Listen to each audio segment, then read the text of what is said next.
A body is designed to operate in temperatures of around -20. That's optimum. You get me out in 30 degrees below zero and, you know, I'm sharp. It's a wonderful feeling.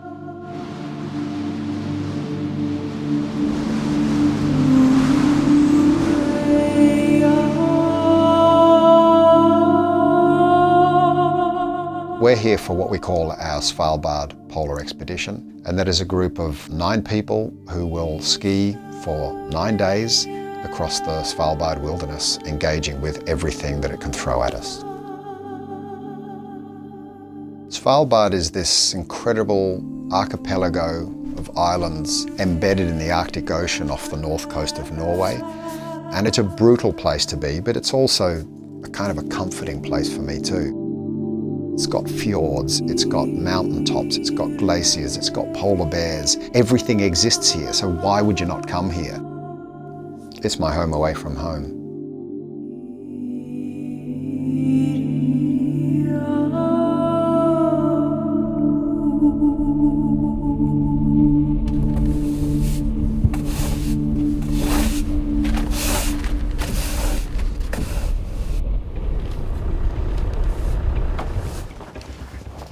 Some of you have just arrived, you probably haven't checked in yet. Tomorrow we're going to rock up here, same place, for a reasonably full day.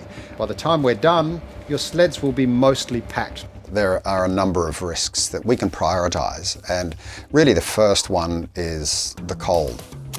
We are in it 24/7. These are the mittens that we design, and they have what's called a pull loop. You can get frostbite literally in seconds, and even here when we're skiing on frozen fjords, thin ice is a problem. Ideally you want to be stepping forward, pushing off your back foot and gliding your skis along the snow.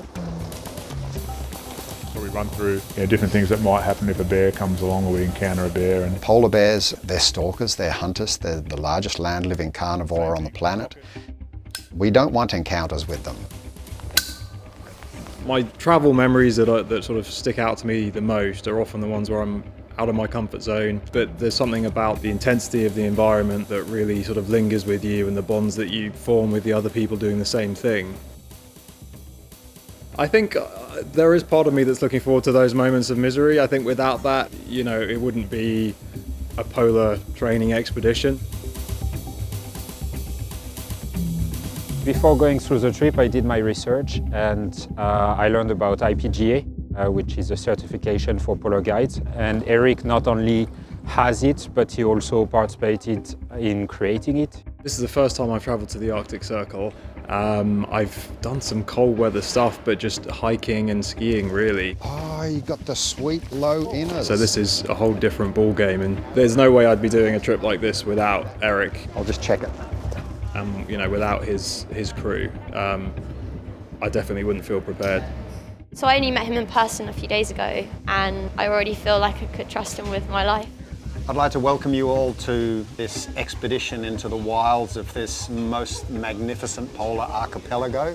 You know, adventure is the kind of stuff that you do, and you're going to get that in spades here. To Svalbard.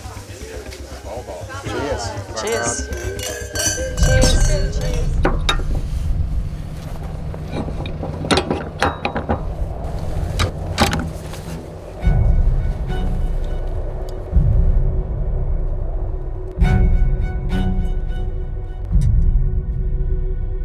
I can look at the wonderful scenery out there and that enlivens me, but I want to go to and in and engage with that scenery. Is there somebody outside? Or is it? Can I be safe in doing so? Can I learn from it? And as a result, I think I have this ability to impart to people a sense of togetherness, humans and wilderness as one. My body feels like a winter chill inside. It's so beautiful. Still a day. Yeah, we're moving.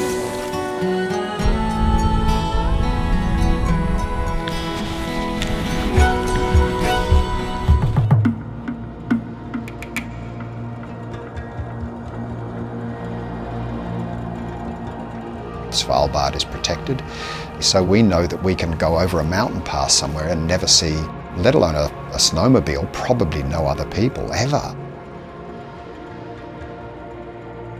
So we're seeing mountains that people have not seen before. And that, in this day and age where kind of all the world has been explored, that is a great privilege. Let's put the upwind end of the tents, of course, facing the wind.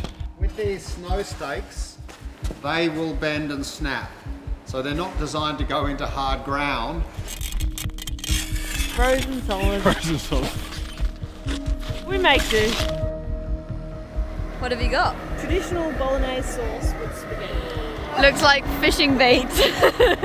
You'll hear the stove start to die down and become kind of quiet. Maybe it'll start chuffing a bit. That means that you kind of need a few pumps. It's losing pressure, so give it a few and then it'll kind of come to life again. Anyone else carrying fuel? A blue canister? Ah! Oh, you jinxed me. That's about 3 minutes of warming gone. 3.5. Ah! 4. Did you get that? I am filming it.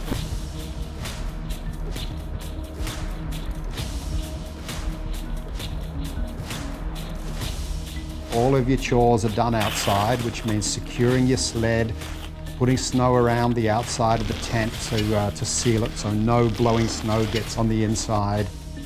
I'm going to be fighting and fighting to get the pole when it's blowing a blizzard and you just want to get inside because you're cold and grumpy. Finally, you climb in the tent to feel human again.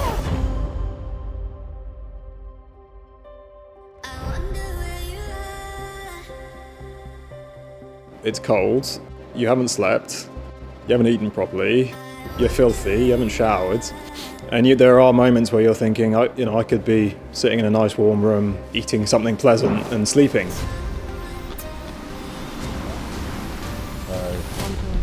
Where is it? Is that it there? What does that? Satterbreen. Yeah. That's our pass.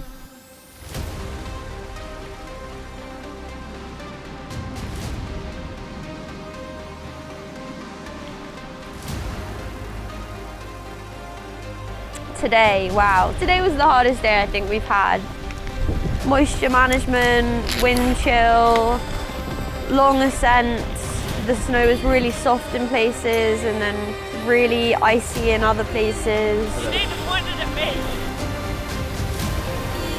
It's day 7 and I think everybody's starting to feel a little bit worse for wear.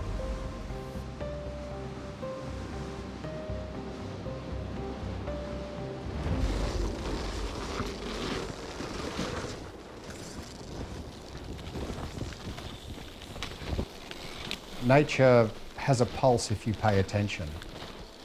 This breathing of the wilderness, of you moving across that environment and your heartbeat and the robotic striding and the sound of the sled behind you and the swishing of the skis underneath.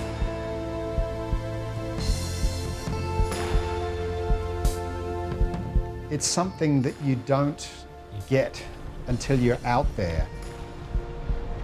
As it was 30 years ago when I did my first polar expedition, there is as much fire in the belly now as back then.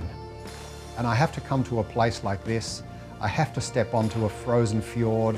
I have to step onto the Antarctic plateau. I have to immerse myself into the back blocks of Svalbard to live the life that I need to live.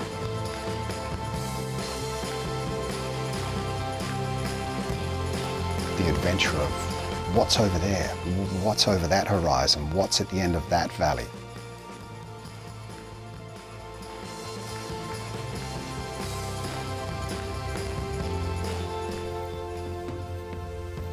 It's a good life.